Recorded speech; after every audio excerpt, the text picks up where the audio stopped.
Hello and welcome. This is the first video of several videos that we have planned at Evolution to help the students to prepare for their forestry optional in an effective and organized way. So this is a video where we talk about the forestry as an option uh, for IFS Mains 2020 and also for the students who are preparing for IFS Mains with forestry option in 2021. So this is the first class, and we will be dealing several videos where I'll be speaking about many of the aspects. So straight away, we will move ahead. And in one of the earlier videos which we have shared on Evolution Educare YouTube platform, I have spoken about what is the importance of forestry in Indian Forest Service as an option and how we can score better marks. So here I'll be taking section wise and subtopic wise discussion and letting you know that how you should approach the forestry option. So as you already know, forestry contains two papers, so paper one and paper two. And just to give you a very small glimpse, so totally there'll be one GK paper and one English paper, general English. There'll be two optionals which you have to choose from a given set of optionals. There are some restriction for choosing some options like agriculture and forestry, agriculture and agriculture engineering. But once you choose two options, uh, usually if you are seeing this video, I'll presume that you have chosen one of the option as forestry. So both of these papers will contain 200 marks. All right. So 200 marks from the first optional and 200 marks for the second optional paper. So altogether you'll be having 400 plus 400 marks for the entire optional paper, and GK will be for 300 and English will be for 300. So altogether you'll be dealing with a paper for 1400 marks, and along with that you'll be facing an interview of 300 marks. So altogether it'll be 1700 marks. So in forestry, both the papers will account for individually 200 marks, and in that there is a beautiful segregation of marks. Like from section A, you will be answering around 100 marks, and section B you'll be answering around 100 marks, and similarly it's same for paper two. All right. So if you analyze the syllabus, even though if you have seen the syllabus in the notification, so the syllabus goes like this in a broad way. So paper one contains two sections, section A and section B. So in section A you have silviculture general, silviculture system, silviculture of trees, mangroves and cold deserts. And similarly for section B of paper one, you have agroforestry, social forestry, tribology, environment and biodiversity, forest soils, forest conservation and watershed management, tree breeding and seed technology. This will complete your paper one. And in paper two, section A, you have forest management, working plan, mensuration, and engineering. And in paper two, section B, you have ecology, ethnobotany, forest resource utilization, forest protection, wildlife biology, forest economics, and legislature. So basically, you can say section A B of paper one and section A B of paper two. So we'll have four subsections. Even though it is not given as a subsection, I would like to categorize them as a subsection, which will help us to understand the number of marks allotted, the kind of questions which they are asking, the important subsection and not so important subsection. So that kind of categorization will be there. So individually, what I'm going to do, I'll be taking one subsection per video. So like today, in today's video, in today's class, I'll be taking up a silviculture general, and I'll be dissecting you the entire topic. What are the important things, how many marks have been allotted, how the questions have been asked, and what are the important aspects which you have to study, and also the reference material which you have to look for, so in order to get a very good marks in forestry. So likewise, I'll be making videos for silviculture system, silviculture of trees, mangroves and cold deserts, and like similarly all other individual subsections. I'll be releasing individual video so that you can prepare for your optional in a better way, right? So without very wasting any time, let's go to the syllabus. Okay, syllabus in the sense, this is the syllabus given for paper 1, section A, and in that subsection silviculture general. All right. So in silviculture general, the UPSC notification for forestry optional is been given like this: general silviculture principles, ecological and physiological factors influencing vegetation, natural and artificial regeneration of forest, method of propagation, grafting techniques, site factors, nursery and planting techniques, nursery beds, polybags and maintenance, water budgeting, grading, hardening of seedlings, special approaches, establishment. So this is what is given in the notification. So it is a very important topic, and each and every word given in this syllabus is important. So I'll be rearranging it for you according to our convenience of studying. So because, like, we cannot go haphazardly in preparing, so we have to follow some kind of order, so which I'll be giving you, which would make this subject an easier one to study. All right. So before that, I'll be talking about the marks allotted. I have taken the marks for previous 10 years, starting from 2010 till 2019. How much of weightage is being given for this particular topic, particular subsection, right? So in 2010, surprisingly, there were 100 marks. Okay, these are the marks, right? So these are marks, and these are the marks allotted for individual silviculture general subtopic in that particular year, right? So in 2010, if you see, there are 100 marks which are allotted just from silviculture general. So guys, please remember, there is silviculture systems, silviculture of trees, mangroves and cold deserts in this section A, which should be getting other marks. You might be surprised if 100 marks alone would be allotted to silviculture general. What about others? So for this, it is very essential that you should understand the kind of questions which are being asked. How the question paper will be, the question paper pattern will be. So earlier till 2016, there were some kind of haphazardness in the question paper, but after 2016, since 2017, the UPSC is following a very particular order, a very particular pattern in which the questions are being asked. So earlier, you can see in some of the years, so the questions related to silviculture journal has also been asked in the section, section B of the paper. But now it's not happening. They're very particular about the pattern. So usually you'll be having section A questions and section B questions, and in section A you'll be having four questions. So question number one, question number two, three, and four. And usually in question number one you'll be having five sub questions. These are the actual questions. The questions will be five in the main question number one. So this is one. Then there'll be A, B, C, D, E, five questions under section question number one. So under question number two, usually there will be three questions, and each of these five question carries 8 marks. So 8 into 5, there will be 40 marks. So question number two contains three questions. So either it will be two 15 marks question and a 10 marks question, right? So altogether it will be 40 marks again. So question number 3 again contains three questions with 40 marks, 15, 15 and 10.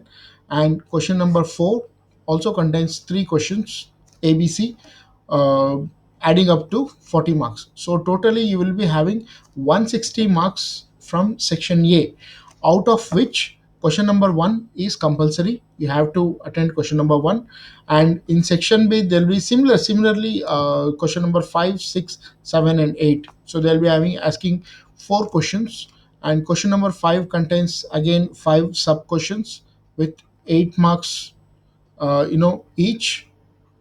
So this is compulsory.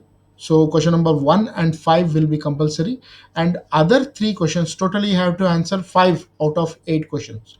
Other three questions you have to choose in such a manner that you can choose at least one question from 2, 3, 4, or 6, 7, 8.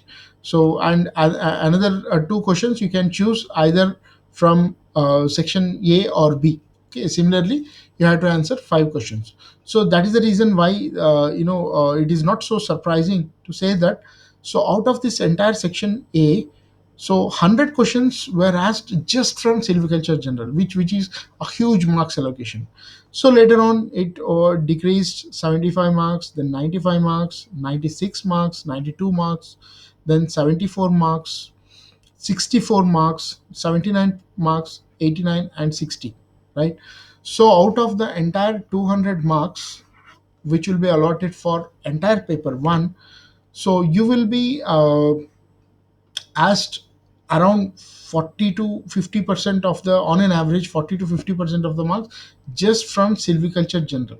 So with that you can imagine how important this section would be, right? So this is the marks allocation. This gives us an idea about how important this section is, right? Moving ahead, I have recategorized this entire syllabus into five major topics. The same thing, whatever is been given in the notification of UPSC, but to have a better understanding, we have to some kind of rearrange the entire syllabus for our convenience, so that it will be easy for us to study, easy for us to remember the things, and there'll be a flow of the entire thing. So initially in the first part, so let's take this as like first, second, third, fourth, or fifth. I'm doing it for according to me. You can even study it without giving any headings, but according to me, it will be easier for you to remember the things if you arrange this in this manner, right? In the first part, in general terminology, so you will be studying many of the terminologies, the definitions. What is a tree, what is a stand, so what do you mean by a seedling, sapling, pole, bowl, then what is silvix, what is silviculture general. There are many times they have asked questions directly from these general terminologies, right? So they have asked about what is the difference between silvix and silviculture, how the silviculture knowledge will help you to understand a forest or manage a forest in a better way. Then what is the major difference between silvicultural knowledge and other knowledge in the basic terminologies, right? So you'll be studying that. In that, there are many a times they have asked questions from this. Later on in the second part, you will move on to the factors of locality. The factors of locality are those factors, those parameters which will influence the growth and development of forest, right? So in factors of locality, you will be studying many biotic factors, and mainly abiotic factors. So biotic factors doesn't have much more importance in the factors of locality. So you'll be concentrated mainly on the abiotic factors. So in abiotic factors, so you will be studying starting from sunlight. So how sunlight influences, what are the importance of sunlight, or you can say light, okay, or solar energy in growth and development of the forests. Then how do they influence, what are the different parts of the plants and trees which gets influenced by that, and how it influences the growth and development. Then you have temperature, then you have the rainfall, right? So temperature, you'll be studying frost, you'll be studying snow. So what are the different species which are resistant to frost, which are susceptible to frost, different species resistant to snow and susceptible to snow, how frost influences different parts of the plant, how it influences the growth and development, what would happen if the frost level increases. The questions are directly asked. Sometimes they have even asked a question where they have asked, like, what are the different factors of locality influencing the forest, what do you understand by the local factors, so, and other things. There can be direct question from the syllabus itself, or they might go into deeper, how frost influences the growth and development. Name some five frost tolerant species or snow tolerant species and other things, and how the rainfall influences, what happens if there is shortage of rainfall, what happens if there is too much of rainfall, like, what are the species which could withstand this in different areas, and other things, right? So how can you manage a forest plantation if there is a flood situation, what are the precautions to be taken and other things. Then other than that, you have wind as the factor of locality. So different species, different, the influence of wind on growth and development of plants. Then soil factors, in soil factors you'll be studying the physical characteristics, chemical characteristics, and also biological characteristics of soil and its influence on growth and development of plants and trees. Okay, so what are the different kinds of soil and other things. So moreover, the soil is separately dealt in section B of paper 1. So there is a separate topic called as forest soils, there you'll be extensively studying. So here you do not have to go much deeper, because the knowledge which you have acquired while studying section B of paper 1, that would definitely influence any of the questions which are asked from this part, right?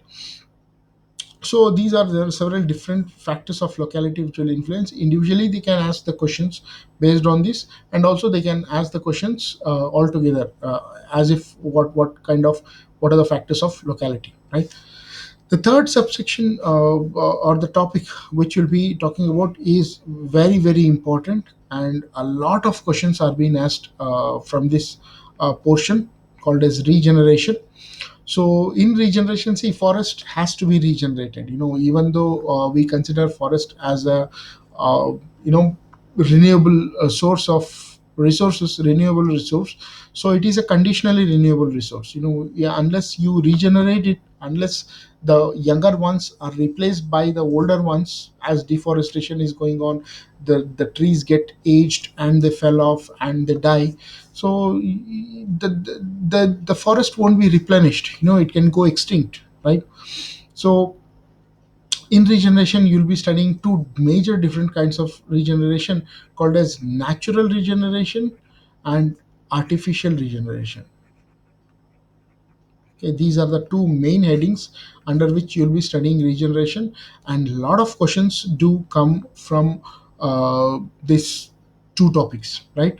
So if you take natural regeneration, in natural regeneration, basically you will be studying how we can achieve natural regeneration, how forest can do regeneration naturally.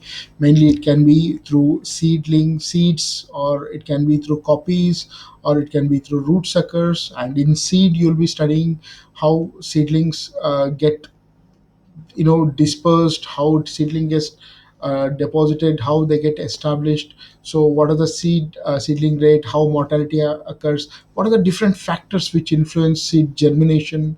So all these aspects you'll be studying seed. So the seed part, so it is again repeated. It is repeated in the last subsection of uh, section B of paper 1. So there is a topic, tree improvement and seed technology. In that you'll be studying all the aspects of seed, like how the seed should be treated, how the seed should be carried, how it should be transported, it should be collected, it should be stored, and all other things will be discussed there. So that will help you immensely in answering any of the questions which are asked in this part.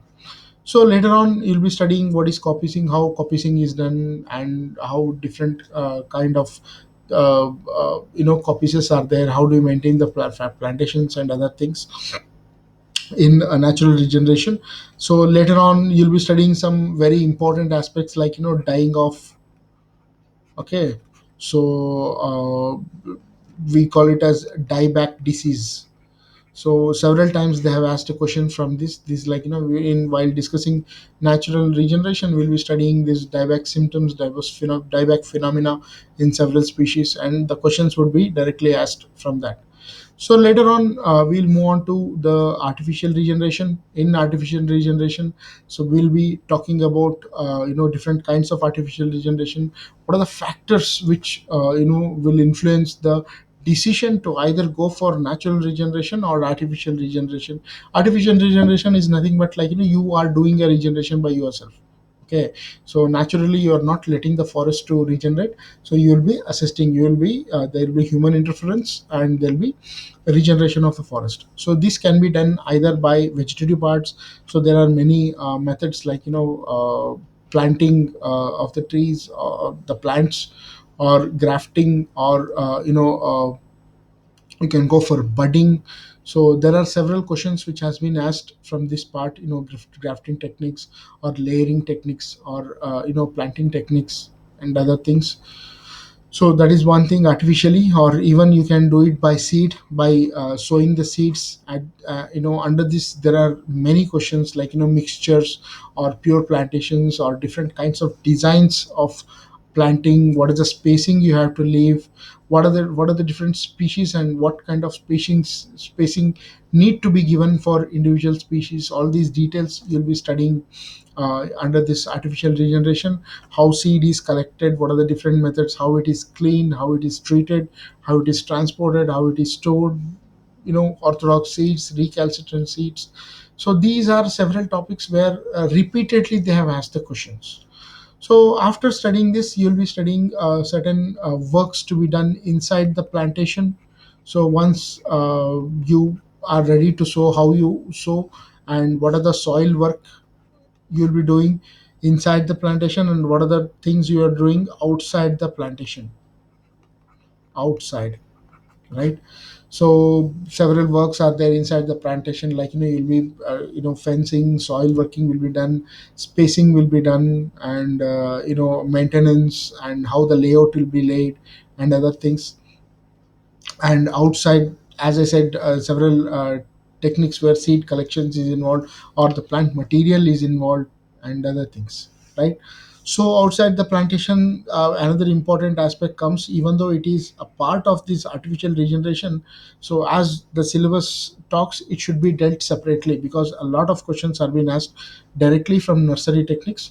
So you'll be talking about nursery techniques, how, what is a nursery, what are the permanent nursery, different kinds of nurseries, temporary nurseries, and how the layout will be there, and how you will be establishing the nursery beds, what are the different kinds of soil properties it should have, and how you are going to do the irrigation schedule and other things, right? And how are you going to manage the different kinds of problems which arises in nursery? So what is nursery register, nursery containers, different types of containers? This question about different kinds of containers has been asked 3 times in the previous years, and they'll be asking you different kinds of choice of species, selection of site, and nearness to the villages, and there are many factors which influences in nurseries. One of the favorite question of UPSC is like, draw the layout of this nursery, entire layout, how it's there, how the seed bed will be there, there'll be transplantation beds, there'll be hardening beds. What is hardening, all these aspects. Another important aspect under artificial regeneration, which talks about the work to be done inside the plantation, is called as tending. Okay, so it's called tending. So when you take tending, this is the operation which you carry out during the growth period of the plant. Like you'll be starting with thinning.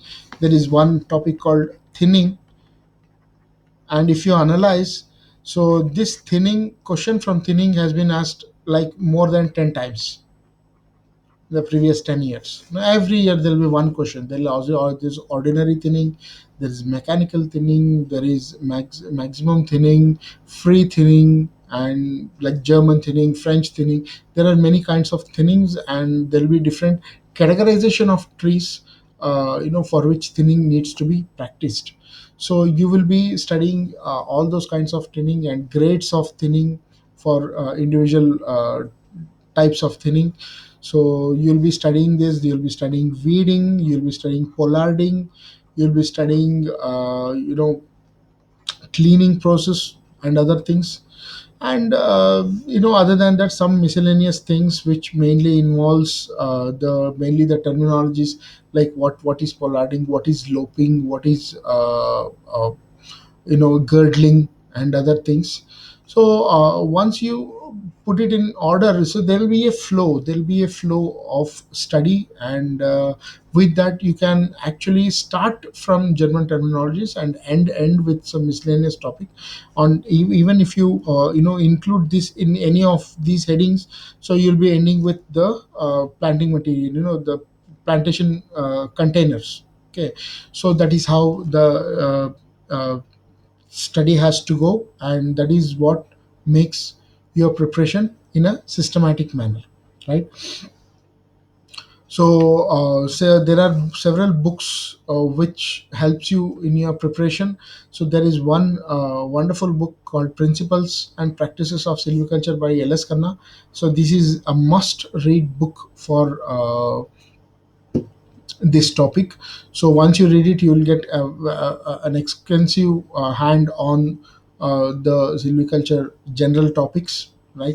After that, there is one more book called Handbook of Forestry. So whatever is left in LS Khanna, some basic species related information regarding spacing and other things, that will be covered in Handbook of Forestry.